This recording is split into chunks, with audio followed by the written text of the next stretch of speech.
Ny zavatra misy dia izao a. Ny fanjakana malagasy a efa aman-taonany maro. Tany alohanay tany a no nanao fanarana fiaraha-miasa amin'ny olona maro.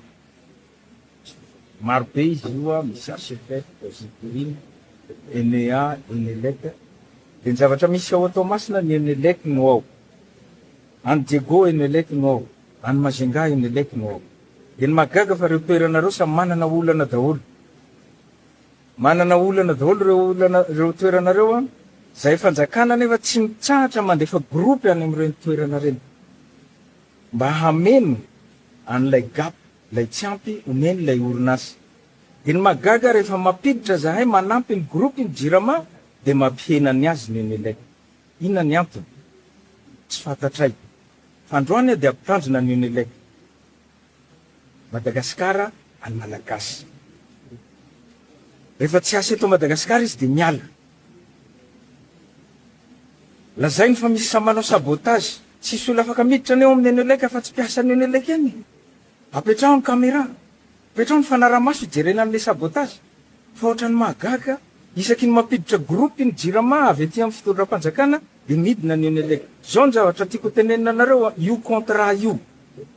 Mbola tokony ho revisena koa io an'izay tompona andraikitra mikasika ny contrat io. Fa io contrat io dia misy milaza hoe 500 isan-jato ny vola ao anatin'ny contrat dia alony JIRAMA amin'ny ENELEC foana systématique.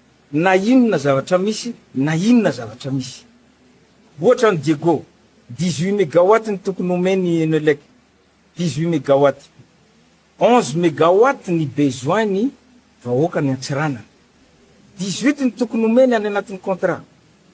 Dia raha manome fotsiny izy an'ilay 65%, zay tsy maintsy alohan'ny fanjakana malagasy amin'ny isam-bola. Isan-taona. Systématique io a, dia tokony tsy isanana olana i Diego. Fa inona ny zavatra misy 3 mégawatt ny vokariny. Fanjakana malagasy tsy maintsy andoha foana an'ilay 65 mégawatt, inona zany? Fanambakana. Biby zany vahoaka malagasy. Sy mba hanao ohatr'izao. Mampitandrina eto farany. Manome andro vitsivitsy herinandro teny ENELEC raha tsy tafaveriny Diego. Toamasina, Majunga, mahita izy. Misaotra tompo. Ny fanovana ve? Isika rehetra no antony. Manana toe-tsaina miabo ary.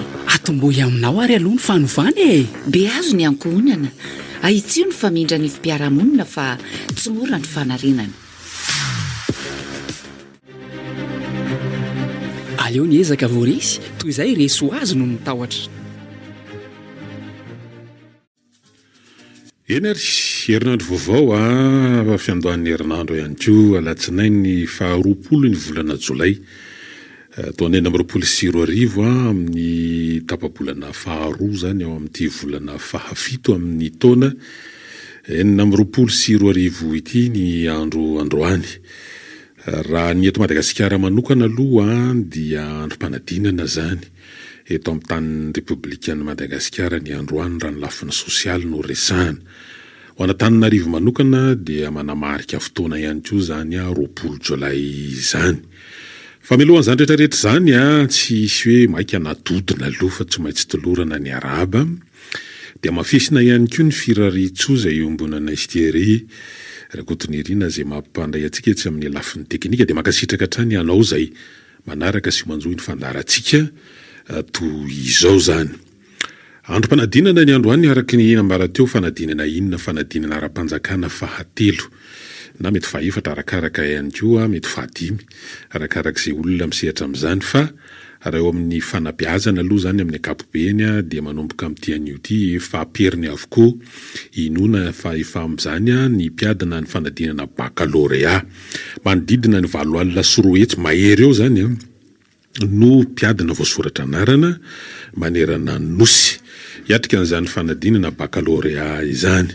Ny hanoteninay dia tsotra fotsiny mirary soa andreo zandry zanaka zafikely zay miatrika an'izany fanadinana ara-panjakana izany mba handeha sy hizotra amin'ny mpilaminana ary hiatrika an'izany amin'ny fahatoniana ihany koa izy ireo. Na ny ray aman-dreny ny mpanabe izay navita-be tamin'ny fanomanana na ara-tsaina na ara-pahaizana an'ireo zandry zanaka ireo dia zava-dehibe ihany koa ty fotoana ity zany no miantoka sy anaovana ihany koa tombana zay ataontsika hoe ezaka sy ny filofosana nandritra ny taom-pianarana izay betsaka ny zavatra nitranga nandritra n'izany taom-pianarana izany fa dia aorian'ny fanadinana zay ho vita amin'ny alakamisy ho an'ny andiany voalohana ny fanadina ho an'ireo sokajy akapobe mbola hitohy amin'ny herinandro moa zany eo amin'ny sokajy teknika dia mirary soa azy ireo zany. Nisy moa ny ataontsika hoe fepetra manokana ndraisin'ny fitondram-panjakana indrindra fa ny eto Antananarivo sy ny manodidina ny amin'ny hanamorana ny fitaterana an'ireo mpiadana hamonjy an'ireo toeram-piadinana maro samihafa dia namoahana an'ireo fiarabe na ny bus photon zany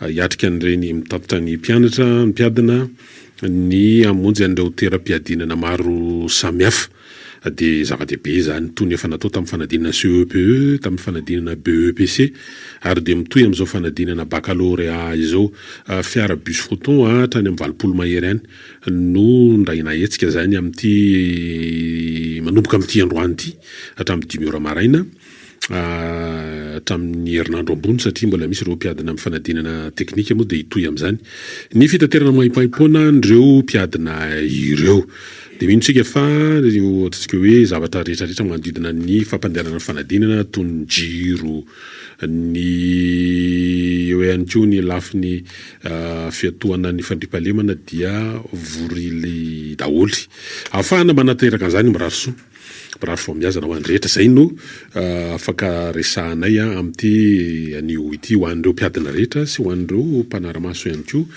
ary ny mpitandro filamina eny ireo rehetra zay manatotosa hanatotosa amin'ny fahavitana zany fanadinana baccalauréat izany eo amin'ny lafiny anankiray ihany koa ny 20 ny volana tsy dia le hoe jolay loatra fa le hoe 20 raha ho an'ny eto Antananarivo satria radio eto amin'ny tanàna moa zany ity hoe radio de proximité tsara ihany koa no mampatsiahy tsara ihany koa no mampatsiahy fa raha ny datin'andro zany ny 20 dia feno 3 volana katroka amin'ity andro ny 20 jolay ity no nandraisana amin'ny fomba ofisialy ny délégation manokana ny fitantanana ny tanànan'Antananarivo renivohitra zay tarihana Andriamatoa feno rahalambomanana izany solombavam-bahoaka ny Madagasikara avy amin'ny antokotiko Madagasikara voafito Antananarivo fahatelo boriboritany fahatelo moa izy no voatendro amin'izany toerany filohan'ny délégation manokana izany miaraka amin'ireo lefitra anankiroa 17 ny volana aprily no nivoaka ny didim-pitondrana fanendrena azy ireo ny 20 aprily taona 2024 no vitan'ny famindram-pahefana zay manamarika ny fandraisana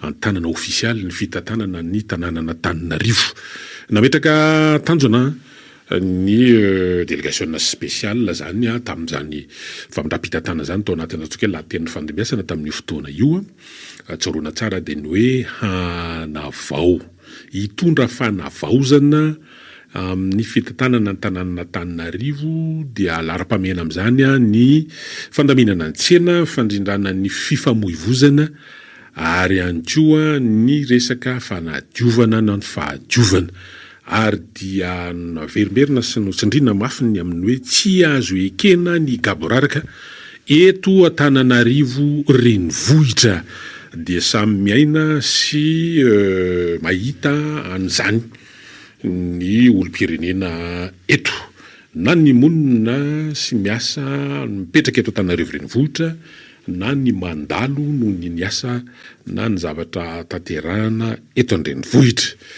resahana mikasika ny fandaminana fifamoivozana resahana mikasika ny fahadiovan'ny tanàna resahana momba ny tsena dia samy mahita sy miaina an'izany tsika tao anatin'izay 3 volan'izay tsy izay ngamba no hanao fitsarana an'izany eto fa ny olom-pirenena zay eto na ny mandalo na ny mitoetra dia samy manana ny aina zany any amin'ny quartier samy hafana ny faritra zany na ny boriboritany eto Antananarivo renivohitra fampidirana ihany amin'iny fa mety mbola hiverenantsika izay rehefa avy eo tsy azo lalovana na oditsita ihany keo aloha fa dia nikatona teo zany ele ny fiadinan'ny amboara eran-tany ao amin'ny baolina kitra na ny mondial rehefa naharitra volana iray teo tany amin'ny 20 jona no nanomboko zany ary ny farana omaly 20 jolay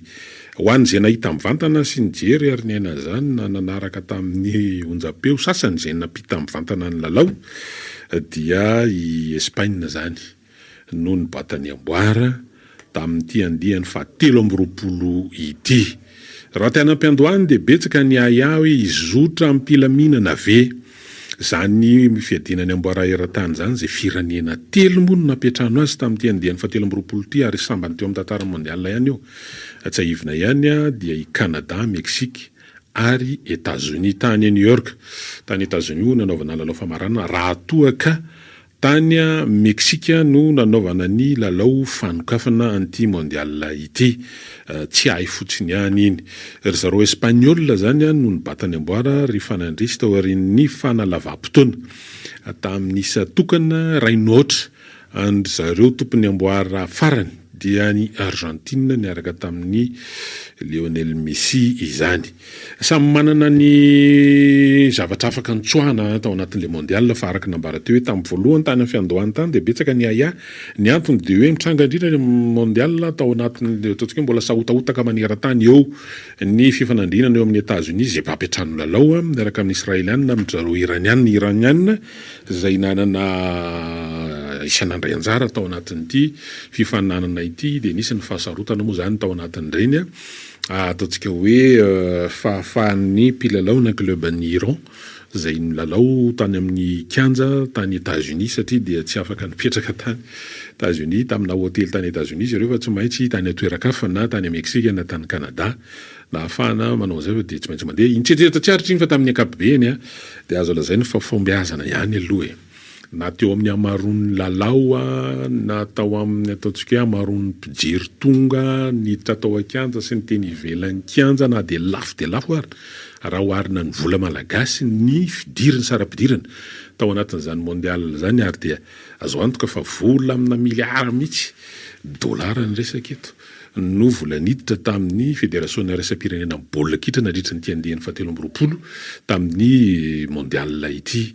Ny zavatra hita raha ny zavatra tsapa ihany koa ny ataontsika hoe mpikirakira amin'ny lafiny fanatanjahantena mety anamarika amin'izany dia hoe raha jerena amin'ny atrika ny lalao famaranana omaly sy ny batany amboara zany dia le fahasahiana teo amin'ny ataontsika hoe fampijoroana ny tanora hiaro ny voninahim-pirenena satria raha zareo Espagnol fotsiny ohatra zay tamin'ny ankapobeny dia ny ekipan'ny Barcelone zany mpilalao amin'ny ekipan'ny Barcelone ny tena ataontsika hoe maro ao anatin'izany ary tsy nisy tamingana Real de Madrid atao anatin'ireo ataontsika hoe mpilalao nandrafitra ny ekipam-pirenena Espagnol na ny Raúl Laroya zany dia hita hoe teo zany ny fanomezana ataontsika hoe fitokisana ny tanora hiaro ny voninahim-pirenena tsy mora zany raha mahita hoe tena mbola tovolahy mbola eritreriny 20 taona 20 taona raha tsy hitanisa ohatra ny Yamal sy ry Kubarsi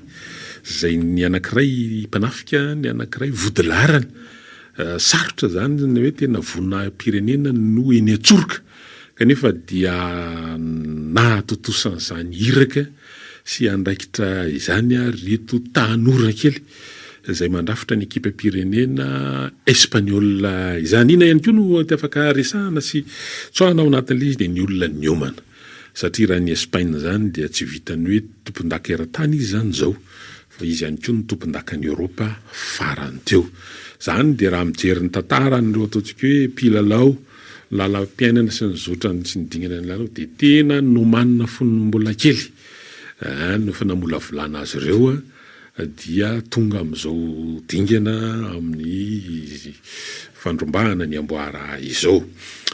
Maro no afaka resahana mety anana ny fomba fijery ihany koa ny mpiaino rehefa avy eo fa isan'ny ataontsika hoe mba ho mariana kely angambany dia hoe tany atoerana ny atrika ny aina ny jery mivantana any lalao famaranana omaly ny ministry ny fanatanjahantena sy ny tanora malagasy nga Alain Rasambany tany ihany koa ny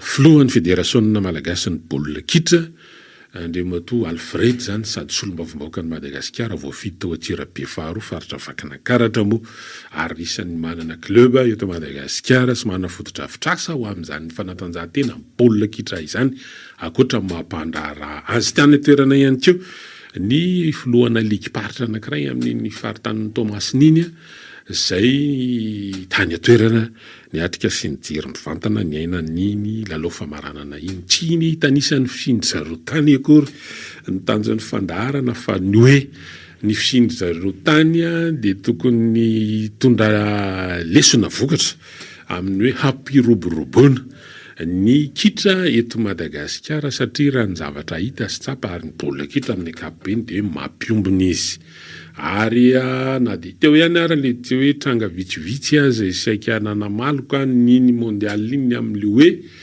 fanavakavahana zany na ny rasisme dia tamin'ny ankapobeny dia voadingana zany fa ny tena zava-dehibe ary nanaovantsika fanamariana teo dia le hoe ny toeran'ny tanora amin'izany resaka baolina kitra zany amin'ny fiarovana ny voninahim-pirenena